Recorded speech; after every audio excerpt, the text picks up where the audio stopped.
Right now, in the United States, I believe that our collective pot is dangerously close to boiling over. The purpose of this video is to address what I believe to be one major underlying cause and a possible solution to this problem. I'm speaking to anyone who is sitting on the edge of your seat, watching this pot about to boil as if you're in a theater and it's simply entertainment. Anyone who keeps turning the fire up under the pot because they want it to boil over because it will benefit them when it does. Anyone fanning the flames, playing on the fears of the ignorant, and inciting more anger in people already in a heightened emotional state. Or anyone who doesn't know what the hell I'm talking about. That being said, yes, I'm speaking to the people specifically in the Black Lives Matter movement. I feel the need to speak to you because I, just like most people, feel brokenhearted at what happened to Trayvon Martin and Michael Brown and all of the other black sons, brothers, and fathers who should still be waking up in the morning with their loved ones and enjoying life. That being said, as a person of color, a mother, and one raised in an urban environment, it is expected that I too align myself with the Black Lives Matter movement and go out and protest and scream at the top of my voice and stand in solidarity with the angry masses with my fists in the air. I, however, am an educator, and as a teacher, I feel that it is my job to read and research and know what something is before I sign my name to it. So I read your website and I familiarized myself with your mission, and I want to say that I believe that I have an understanding of what Black Lives Matter is about. I get it. If I am correct, your end goal, what it is the three of you ladies would like to accomplish ideologically, is a society where black males are safe and the lives of all black people are as relevant as the lives of all white people in this country. In that society, the contributions of black people would be valued by the mainstream, and socially, politically, and economically, the black community would no longer be disenfranchised, and the families wouldn't be broken, and the communities wouldn't be fractured. In black communities, black people would work together communally in a supportive environment similar to that of indigenous African societies. Your mission is a noble one, and ideologically, I am in full support of it. I feel that I must, however, address some things before I get into my warnings to you. So let me frame what it is I have to say with a little background.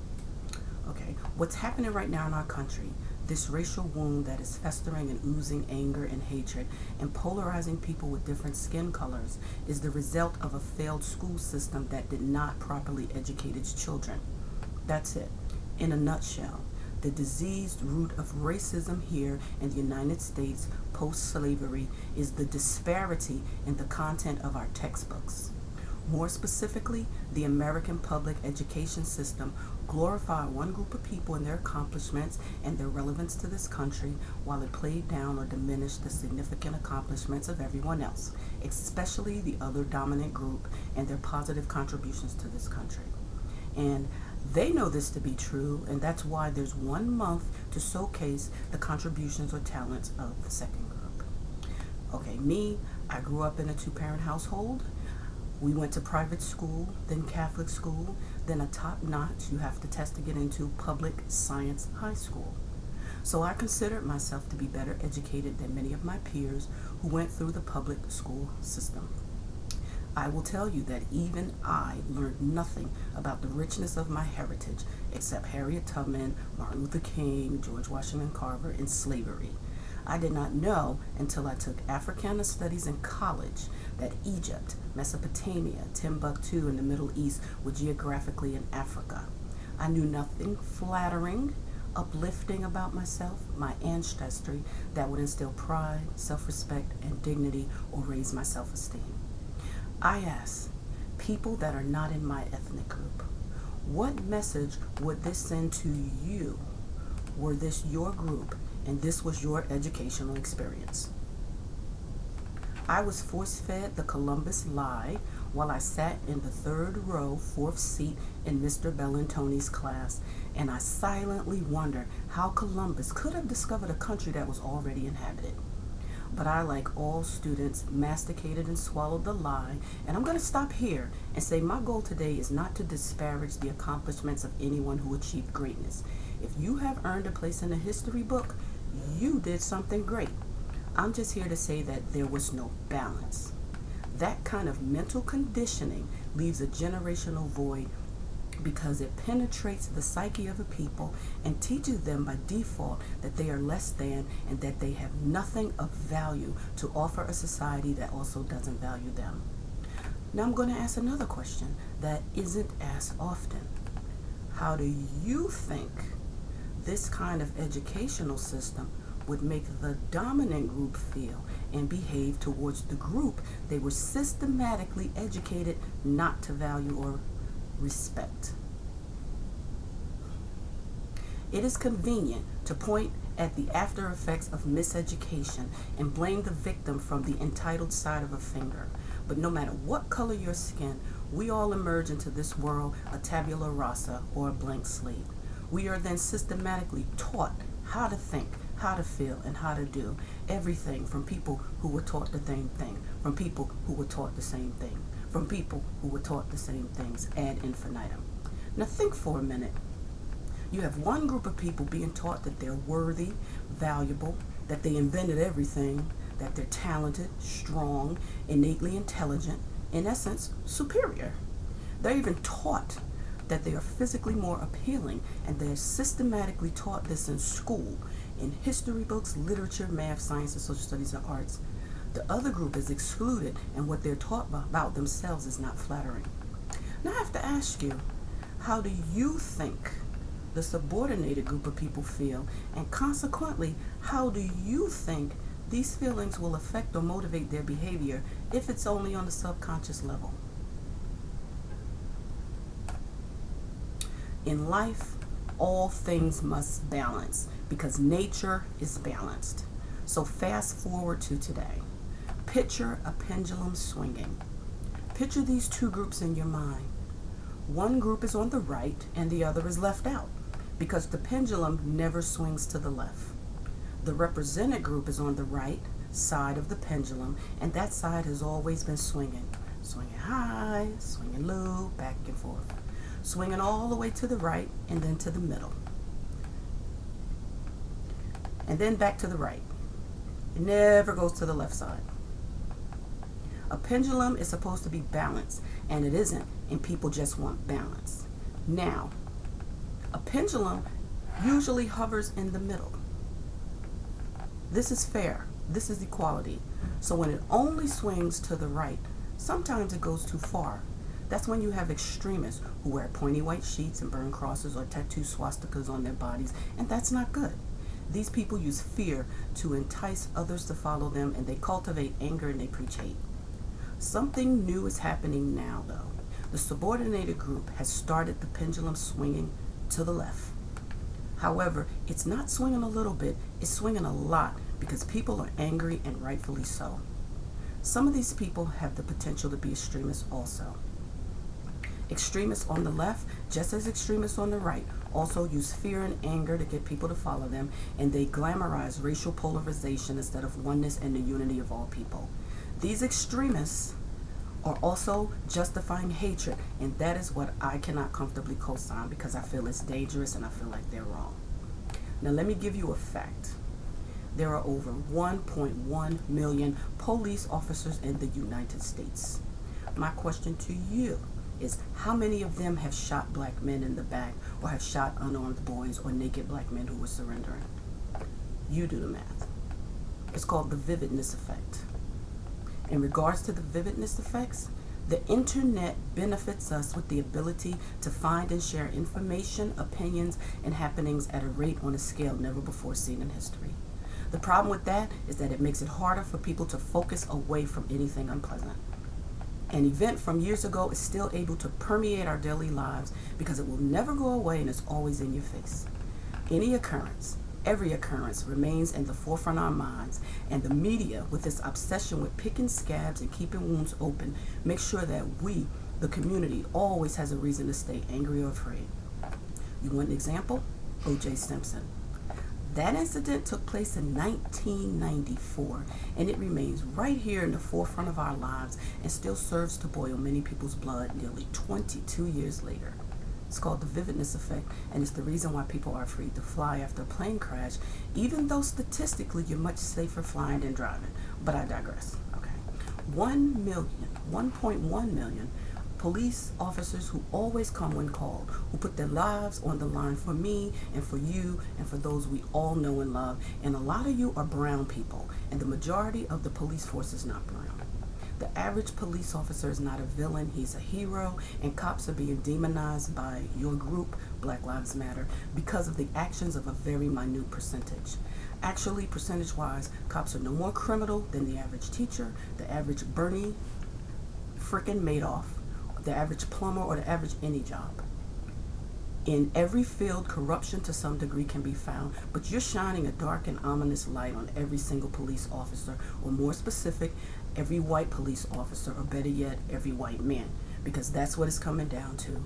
Your method is fanning the flames of a fire that's been simmering slowly for a while now. You're adding a gallon of fear-based anger to a liter of hate-filled rhetoric, and that makes a dangerous and volatile concoction. That being said, Black Lives Matter movement, I understand you desire to pick up where the Black Panther Party left off, but is your primary mission that which you state on your website? Because what you state on your website is actually pretty good. And you have chapters that follow your belief system and support your mission around the country. That hosts films, arts and cultural exhibitions, and outlets for venting the anger and frustration like poetry slams and stuff like that are phenomenal because they add beauty to the world. However, if you say you wish to model after the Black Panther Party, I must note that they fed hungry people in their own community. They funded health centers for people in their own community who had no insurance. And when they carried guns and stuff, that was exercising their Second Amendment right to protect people of their own communities. And they had 10 specific points that, just like you, all led back to the empowerment of their own communities first. Okay, your goals actually make sense. You know, I quoted 3 of them because they are actually very excellent, but your stated peaceful goal notwithstanding, some of your actions are inciting negative behaviors instead of promoting peace. You're being attacked, and people are angry with you, not because of your message, but because of your methods. I support strength that comes through knowledge of self and empowerment, mentally, physically, socially, and financially. It's necessary that all peoples celebrate themselves and the beauty that is them. Italians should be proud of all things Italy, just as Panamanians should be proud of all things Panamanian. And American Black people should also be able to celebrate all things American Black. There is only an issue when one's love of all things them is contingent upon a shared hatred or subtraction from another group. It is not necessary to be anti-anything to be pro-Black. Your actions appear anti-police and anti-white. Yours is not a peaceful movement if you are promoting any hate. Your movement doesn't have to uplift any other group, but it definitely cannot subtract from them either. Some of your methods are not going to gain you the support that is a necessary catalyst to political change if you ostracize people. It is my belief that your claws are out, and when people see your claws, their claws come out too in self-defense, because that's what one does when one believes they are being attacked. Your adamant refusal to stand in solidarity with the All Lives Matter movement or any of the other Lives Matters movements also casts a negative shadow on the Black Lives Matter movement. To your critics, you appear to be preaching division, and that is neither peaceful nor nurturing. You also speak of your movement being an affirmation to black folks' contribution in this society. Well, you're correct, but I don't think you understand that affirmation will only come through education reform. Only the total reform of our school systems can get to the root of the mindset that created this society, where there's such a great disparity in our perceptions of different people. We need education reform, and tolerance training. We also need inclusionist activities where different peoples can just talk and ask questions and learn about each other in a safe forum. This is not a black-white issue. This is an American issue. Native American, Latino American, Asian American, Muslim American are all in some struggle. You don't seem to understand that we are one organism that's fighting itself for life, and we will all win or we will all lose, but we have to do it together, like it or not. Everyone has been victimized by someone else and has hurt feelings or is angry. I love this Einstein quote. No problem can be solved at the level of thinking that created it. We can continue to focus at the level of the problem forever, or we could work together to find solutions. Repeating the cycle of segregation and dehumanization that was perpetrated against black people and calling it something else to justify your behavior is unacceptable. Racism is racism, whether done by supremacists or done by the formerly victimized. To me, spitting fire is a solution that is at the level of the problem. You're angry, and that's understandable, but you're directing your anger at white males, and it's painting you into this angry little corner you're forever going to have to fight your way out of. What is necessary is to format a new strategy where everybody wins, all sides, because there are more than two sides here. You're just not seeing it. And if that pot boils over, every one of us is going to lose. Watts, Newark, LA, Baltimore, DC, Philadelphia, Detroit, they all got fucked in the end. Do you know what I say if that pot boils over? Civil war, because too many people have been too angry for too long, and everybody wants to fight. This is a fighting country. Look at our history. You think you feel victimized now? Let something go down where we become a police state and there are curfews and food rations. You see what can happen if you don't get proactively in front of this problem instead of reactive when you're angry and adrenaline is flowing and you can't think straight? Does history have to repeat itself? Now, I want to end with saying this. The Black Panthers began their movement in their own backyard. They supported their own communities at the grassroots level. Now, if you really want society and those who can change laws to shift its perception of black lives and to see that Black Lives Matter, first look in the mirror and be painfully honest for a minute. I've already done that. And this is hard to say out loud, but my family, close friends, and other acquaintances have all been victims of many crimes, some very violent. Unfortunately, the truth of the matter is that every time a crime has been committed against a person who looks like me, it's been perpetrated by a person who looks just like me. If mainstream society is to change its perception of black males and the world is to value black lives, one first has to change the mindset of black males and teach them that Black Lives Matter. And no, of course I'm not saying that black males commit anywhere near all the crimes. That would be misinformed. I'm saying that in black communities, the greatest threat to the life of a black male is another black male. And I did quote a statistic. Number one cause of death, young black men, 15 to 34, murder. Who's committing the murder? Not police, other black men. Murder is murder, okay? Whether it be a black youth dying at the hands of a black gang member, a black youth dying at the hands of a civilian with a gun, or dying at the hands of a police officer. For your movement to be successful, it must address this epidemic of black males killing each other, and positive change must begin in the minds of our children and on the streets in black communities. Suggest to your followers they take their protest to the corner of the Martin Luther King Boulevards and stand beside our young brothers who need guidance. Stand there, hold your posters that say Black Lives Matter until that young man internalizes the truth that his black life and all black lives matter, and he puts down his gun, or he takes off his red or blue flag, or he refuses to sell drugs to other black lives, and let this energy spread and gain momentum until there is no need to block bridges and streets because everyone will have gotten the memo. Teach black lives to value other black lives. Build schools and re-educate children. Teach them their history if their educational institutions will not. Instill pride and dignity and self-respect and a respect and reverence for all life, because all life matters equally.